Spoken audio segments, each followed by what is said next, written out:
And you could tell that it was the young boys who definitely saw that game through. And manager Enzo Maresca is proud of the boys who saw through the game yesterday. Well, also there in Scotland in the UEFA Europa League, it was not the best of results for Tottenham Hotspurs. They were held to a draw against the Rangers there at the Ibrox Stadium. And Ange Postecoglou has also come out to criticize that Timo Werner, the German international. Well, definitely you get to hear about that all on today's edition of the program, Scoreboard in 15 right on 32 FM 94.9. Well, all right, lined up for us this lovely morning. We also discuss about what? That's the 𝐃𝐈𝐒 Awards. That's on Monday, the 16th of December. Well, all the players will converge there in Morocco. And we'll see who will be crowned the African Footballer of the Year, men and female. But then for Ademola Lookman and that's our shortstopper, Chiamaka Nnadozie, are the Nigerians who made the final shortlist of the Men's Player of the Year and the Women's Player of the Year. And for the Country of the Year, we know we have Nigeria in the men and female category. In the Club of the Year, we have that's Edo Queens in the female category. Well, generally, you could say that it has been a great nomination for Nigerian contingent. So we'll talk about the 𝐃𝐈𝐒 Awards. And also we discuss about all of that on today's edition of the program. But let's start straight from the UEFA Europa League games that went down yesterday. We're on the show this lovely morning. All we do is a wrap-up of the games that went down. Yesterday, Rasmus Højlund fired Manchester United to a late 2-1 victory over Victoria Pleasant in the UEFA Europa League, while Tottenham Hotspur were held to a stalemate that at Rangers. While the top 8 finish, we see United qualify automatically, as presently they are 7th on the log, while finishing 9th to 24 teams. Well, we end them a playoff tie to reach the group stage. That's talking about the round of 16. But a full-time there in Scotland, it was Rangers 1, Tottenham Hotspur 1, and it was a level at the terrific team performance there at the Ibrox Stadium. Well, it definitely was a solid performance. And in the Europa Conference League, well, Chelsea Football Club, they are the only side in the UEFA Europa Conference League with a 100% record. Well, all right, now we join our partners. That's the BBC Premier League update to take a listen to what they have for us on today's edition of the program before we take a look at more results from the games that went down yesterday in the UEFA Europa League and also the Europa Conference League. But you know you're listening to the voice of Oluwatimilẹ́yìn SAMIES Ogunde on the program this morning, the BBC Premier League update. BBC Premier League update from the home of Premier League football. Hello from Andy Bowell at the BBC Sports Centre.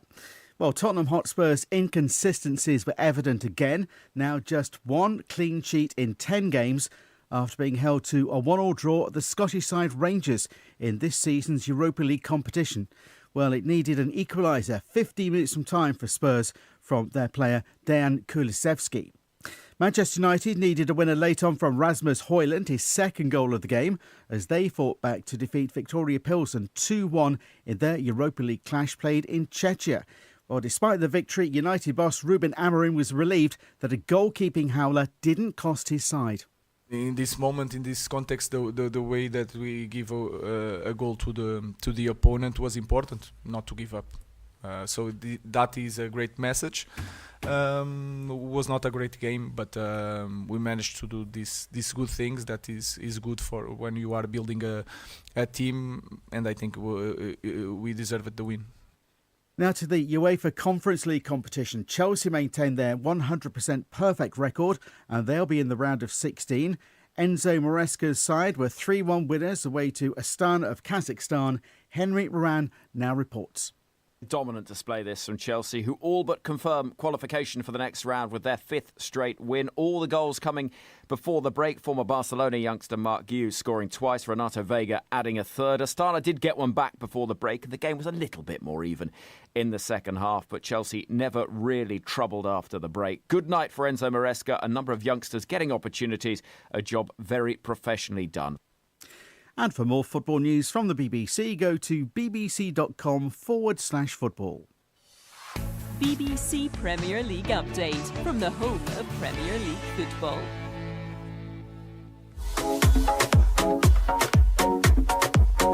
All right, so they listen to the BBC Premier League update. But also in the UEFA Europa League yesterday, there at the Johan Cruyff Arena there in Netherlands. Ajax Amsterdam, they lost to the hands of Lazio by 3-1. Faisal Dele Bashiru was on target in that encounter. And then we'll talk about some other results. Lyon defeated Eintracht Frankfurt by 3-2. And Real Sociedad defeated Dynamo Kiev by 3-1. Anderlecht defeated Slavia Prague by 2-1. And then AS Roma, they got the better of Braga by 3-0.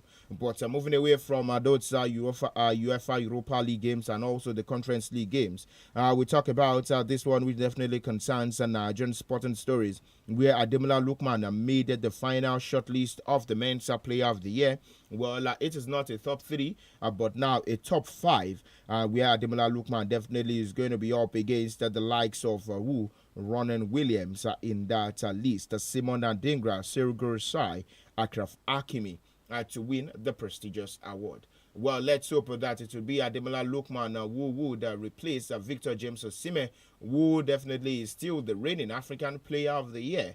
We'll talk about African awards. And for Chiamaka Nnadozie, the Paris FC shortstopper, she is definitely making the shortlist also of the final 3 for the Player of the Year, and she'll be battling against Zambian international and captain of the Zambian national team, the Copper Queens of Zambia's captain, that's Barbara Banda. Well, the Super Falcons goalkeeper, she has been named among the final nominees for the 2024 CAF Women's Player of the Year. Well, Barbara Banda and Morocco's Sanam Msdoi, well, she'll be battling against them. But we'll come later in the afternoon also to take a look at some players who definitely didn't make this final shortlist, and how did they perform to make them be in the final 3. That's for this prestigious award. Well, not only that, we also have Stanley Wabali, who has been dropped from the top 3 of the CAF goalkeeper of the year. Well, the Super Eagles goalkeeper, he has been excluded from the final 3-man shortlist for the Goalkeeper of the Year award. Well, the Manchester United shortstopper Onana is there. We also have Ronan Williams is there, and Yahya Fofana of Cote d'Ivoire and Angers, he also made the list. Remember that Yahya Fofana, he helped out the Ivorians win the African Cup of Nations on home soil, defeating the Super Eagles of Nigeria by 2-1. And the winner will be announced that on Monday there in the city of Marrakesh. Well, for the youngsters, we also have Nigerians. That's on the list. Chiamaka Kochukwu, she's in the running for the 2024 CAF Women's Young Player of the Year, and she is among the final 3 nominees. And the young striker was among the top performers for the Nigeria Falconets at the 2024 FIFA Under-20 Women's World Cup there in Colombia. Well, so definitely I think it was a good one, and it has been a good one. I'm still talking about women's football. Away from the African scene now, that's talking about the UEFA Women's Champions League. Games went down yesterday. Arsenal defeated Villarreal by 3-1. Barcelona defeated Amibe by 3-0. Manchester City were victorious against St. Paul 2-0. Bayern Munich defeated Juventus by 4-0. And a lot of people also came to talk about, well, how did Paris Saint-Germain lose to the hands of Juventus? And Juventus now, they've not given a solid show at this year's edition of the that's UEFA Women's Champions League. Remember that we have teams already qualified: Lyon, Wolfsburg, Chelsea, Madrid, Bayern Munich, Arsenal, Manchester City, and Barcelona. They all qualified for the groups round of 16 quarterfinals of the UEFA Women's Champions League. So definitely it's a good one. And moving away from that, coming back to the continent of Africa, where we talk about women's football, the Super Falcons of Nigeria now will face off against either Benin Republic or Sierra Leone for a place in the 2026 Women's African Cup of Nations. That's the qualifiers. And the draw for the competition was conducted yesterday there in Egypt. Benin Republic and Sierra Leone will compete in the first round, with the winner earning the opportunity to face off against the Super Falcons of Nigeria. And the two-legged first-round contest is scheduled for February 2025. Also, the Women's World Cup qualifiers, the Falconets, Flamingos, they've been drawn against that's South Africa and Rwanda. Will come later in the afternoon to discuss more about that as well. Well, yesterday in the game of football, the Nigeria 17 girls, the Flamingos, they fired from all cylinders to record a 9-0 victory over their counterparts from Niger Republic in yesterday's second match at this year's WAFU Under-17 Girls Cup taking place in Ghana. Well, they started brilliantly. First half 7-0, full time 9-0, and it was a solid showing for the Nigeria under-17 girls. A good show for them also. That's in the world of football.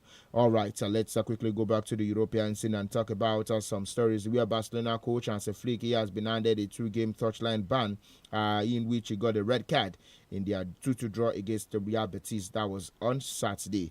And for FC Barcelona, their sporting director, that's Deco, well, he has said the club will be able to prolong Dani Olmo's registration as they race to do so before a December 31st deadline. And now the story about that is that if Barcelona fails to register him, Dani Olmo could leave FC Barcelona as a free transfer. Well, so I think the financial struggles of FC Barcelona still continues. And in Nigeria, when we talk about Nigeria Premier Football League, Awka United, they have appointed Uko as interim technical advisor. Ime Uko named the acting technical advisor of the Nigeria Premier Football League side, Awka United.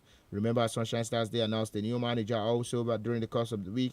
And Sunshine Stars interim coach, Bobola Akifalari, he has promised an improved team in the second stanza of the season. The Owena Waves, they've endured a difficult start to the season. So let's see what will be left for that's Akifalari, that's with Sunshine Stars. Wilfred Ndidi is set to miss this weekend's game. That's according to manager Ruud van Nistelrooy. But maybe not just this weekend, but for a couple of games. Well, this will be the size of the package on today's edition of the program. Scoreboard in 15 right here on 32 FM.